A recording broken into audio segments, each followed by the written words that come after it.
सिंह साहब एजुकेशन में आप सभी लोगों का स्वागत है। पिछले वीडियो में प्रश्नावली 4.2 के प्रश्न नंबर दूसरा का पहला क्वेश्चन हल कर चुके थे। इसमें यानी कि अब दूसरा क्वेश्चन हल करते हैं। प्रश्न नंबर 2 का ही दूसरा हल करते हैं।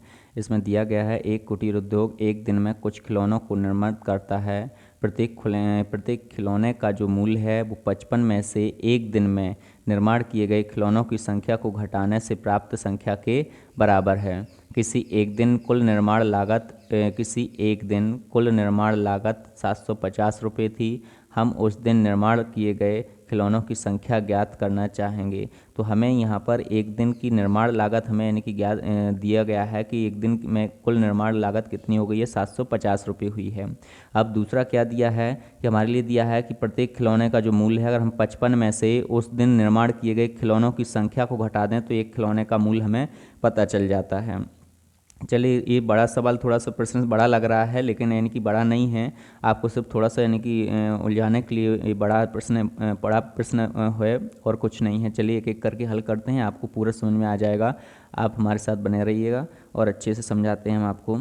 देखिए कैसे यानी कि बड़ा प्रश्न यानी कि छोटा सा हो जाएगा और बहुत ही यानी कि आसान शब्दों में हल। यहाँ पर हम सबसे पहले हमें नहीं पता कि उस दिन यानी कि निर्मित खिलौनों की संख्या क्या है, तो हम मान लेंगे कि माना उस दिन निर्मित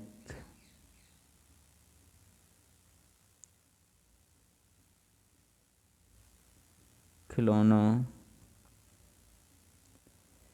की संख्या बराबर x। हमने क्या मान ली कि उस दिन निर्मित जो खिलौनों की संख्या है वो कितनी है, x है। हमने मान लिया कि उस दिन निर्मित खिलौनों की संख्या कितनी है, x है। अब हमारे लिए इसमें एक कंडीशन दी गई है कि कंडीशन क्या है, हम यहाँ पर लिख देते हैं ताकि आपको अच्छे से समझ में आ जाएगा।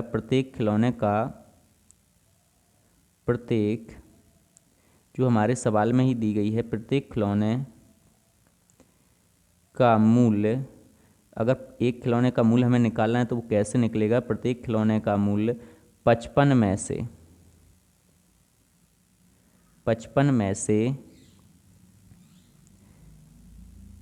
एक दिन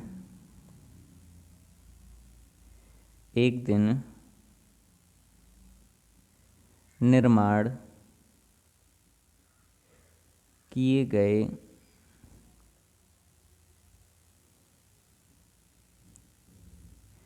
खिलौनों की संख्या को घटाने से प्राप्त होता है। बहुत है, इतना लिखने पर आपको पूरा समझ में आ जाएगा क्या है। यहाँ पर हमने क्या लिखा है, प्रत्येक खिलौने का मूल्य 55 में से एक दिन निर्माण किए गए खिलौनों की संख्या को घटाने से प्राप्त हो गया। अब हमने मान लिया कि एक दिन यानी कि उस दिन निर्मित खिलौनों की संख्या कितनी है, x। तो 55 में से x को घटा देंगे तो जो संख्या है, इतने खिलौनों को बनाने में कितना रुपया, कितनी लागत लगी हुई है, वो हमें पता चल जाएगा। तो हम यहाँ पर लिखेंगे, इसलिए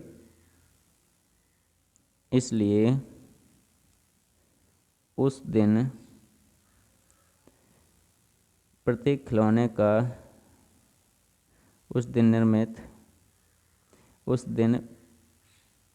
प्रत्येक खिलौने की निर्माण लागत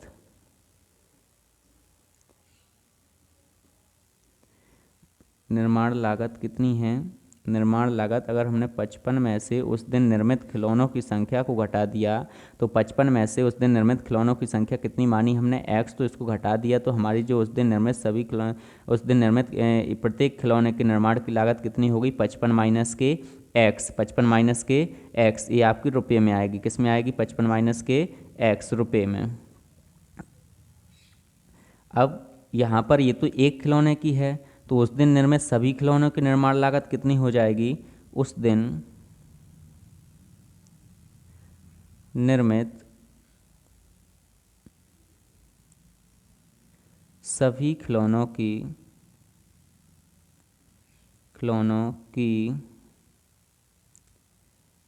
निर्माण लागत सभी खिलौनों की निर्माण लागत बराबर कितनी हो जाएगी। अगर हमें संख्या पता है कि मान लो हमने 2 पेन खरीदे हैं और एक पेन की कीमत 2 रुपये है, तो 2 पेन की 4 हमने गुणा किया है, सीधा सीधा सिंपल सा। हमने क्या बोला है कि अगर हमें पता है कि हमने यानी कि यहाँ पर एक पेन की कीमत 2 रुपये है और हमने यानी कि उस एक पेन की कीमत कितनी 2 रुपये, हमने कितने पेन बनाए 4 पेन, तो 4 दूनी 8, टोटल निर्माण लागत कितनी हो जाएगी 8। अब यहाँ पर एक खिलौने की कीमत 55 माइनस के x रुपये है और खिलौनों की संख्या कितनी है x है। तो यहाँ पर हमारा जो उस दिन निर्मित सभी खिलौनों की निर्माण लागत कितनी हो जाएगी x, और 55 माइनस का x का गुणा करने पर जो हमें मिलेगा वही आपकी क्या हो जाएगी निर्माण लागत हो जाएगी। तो यहाँ पर x इंटू 55 माइनस के x। अब हमें प्रश्नानुसार क्या दिया है, प्रश्नानुसार हमारे लिए दिया गया है कि उस दिन निर्मित एक दिन कुल निर्माण लागत कितनी दी हुई है 750 दी है।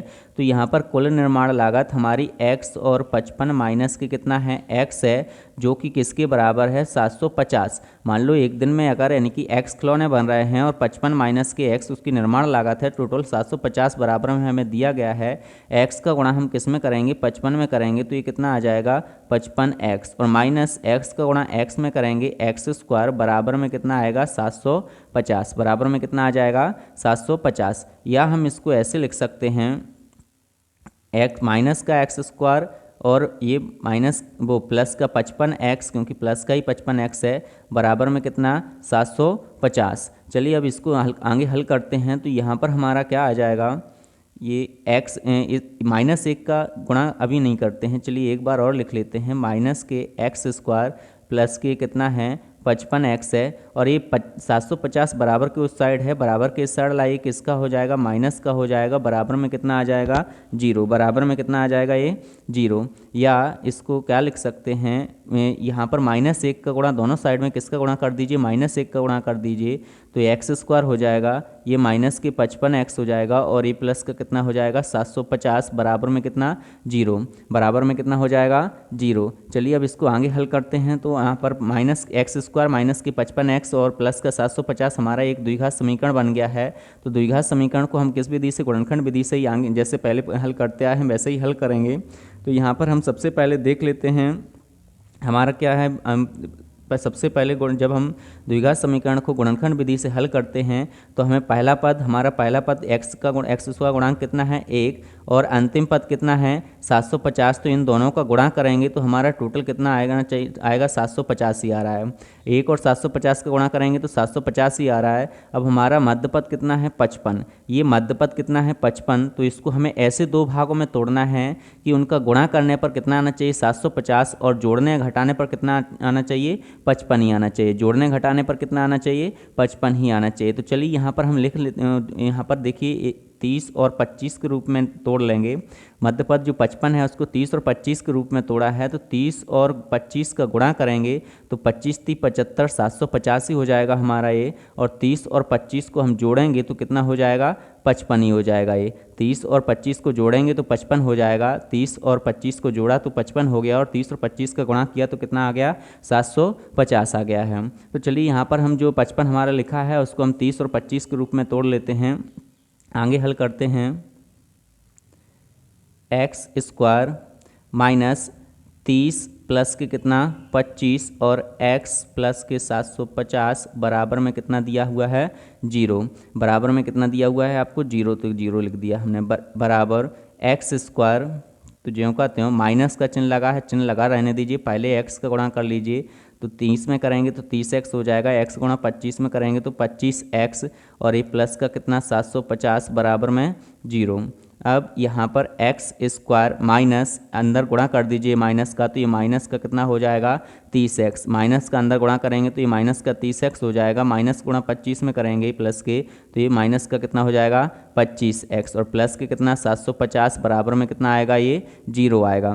चलिए अब यहाँ पर इन दोनों में से कॉमन ले लेते हैं और इन दोनों में से भी कॉमन ले लेते हैं। तो हमारे यहाँ पर इन दोनों में से कॉमन लेंगे तो यहाँ पर दोनों जगह हमें क्या कॉमन दिख रहा है, हमें x कॉमन आ रहा है, तो x दिख रहा है तो x ही कॉमन लेंगे। यहाँ पर x बचेगा। क्यों? क्योंकि यहाँ पर x की घात 2 है तो एक x हमने कॉमन ले लिया, बचा कितना? एक x, और यहाँ से x कॉमन लिया तो माइनस का कितना बचेगा? 30। अब यहाँ पर माइनस है और यहाँ पर क्या है? प्लस। यहाँ पर माइनस है और यहाँ पर प्लस है तो हम कॉमन क्या लेंगे? माइनस ही लेंगे दोनों में, यानी कि किसका? यहाँ पर कुछ भी कॉमन नहीं दिख रहा है तो दोनों में किसका भाग जा रहा है? 25 का भाग जा रहा है, तो 25 को ही कॉमन ले लेंगे। तो 25 एकम 25, एक बार 1 का गुणा x में किया तो x ही आया, और यहाँ पर 25 ती कितना हो जाएगा? 25 ती 75, जीरो का जीरो भाग देना तो आपको कितना आएगा? 30 ही आ जाएगा। अब यहाँ पर भी x माइनस के 30 है, वो यहाँ पर भी माइनस का 30 आएगा बेटा, क्योंकि यहाँ पर माइनस कॉमन लिया है हमने, तो यहाँ पर क्या आएगा? माइनस का ही 30 आएगा। किसका आएगा? माइनस का 30। अब हमने यहाँ पर भी x माइनस की 30 है और यहाँ पर भी x माइनस की 30 है, ये दोनों कोष्टक तो आपके बराबर आएंगे, सेम संख्या आएगी। तो x माइनस की 30 दोनों जगह से क्या कर लीजिए? कॉमन ले लीजिए। अब यहाँ पर कितना बचा? x बचा, और यहाँ पर कितना बचा है? 25, इसको दूसरे कोष्टक में लिख दिया, बराबर में कितना? 0। चलिए अब इसको आगे हल करते हैं। तो एक बार x माइनस के 30 बराबर में कितना ले लीजिए? 0। x माइनस के 30 बराबर में कितना ले लिया? 0। और एक बार x माइनस के 25 बराबर में कितना ले लिया हमने? 0। एक बार x माइनस के 30 बराबर 0 ले लिया, और एक बार x माइनस के 25 बराबर कितना ले लिया? 0। तो यहाँ पर x बराबर हमारा माइनस का 30 है, बराबर के उस साइड जाएगा, किसका हो जाएगा? प्लस का। बराबर के उस साइड जाएगा, किसका हो जाएगा? प्लस का 30। और यहाँ पर x ये माइनस का 25 है, बराबर के उस साइड जाएगा तो किसका हो जाएगा? प्लस का 25। बराबर के उस साइड जाएगा, किसका हो जाएगा? प्लस का 25। तो x बराबर 30 और x बराबर कितना आ गया है? 25 आ गया है। तो उस दिन यानी कि निर्मित जो खिलौनों की संख्या होगी, हमें क्या निकालना था? कि उस दिन निर्माण किए गए खिलौनों की संख्या निकालना था ना। तो यहाँ पर लिख देंगे, अतः उस दिन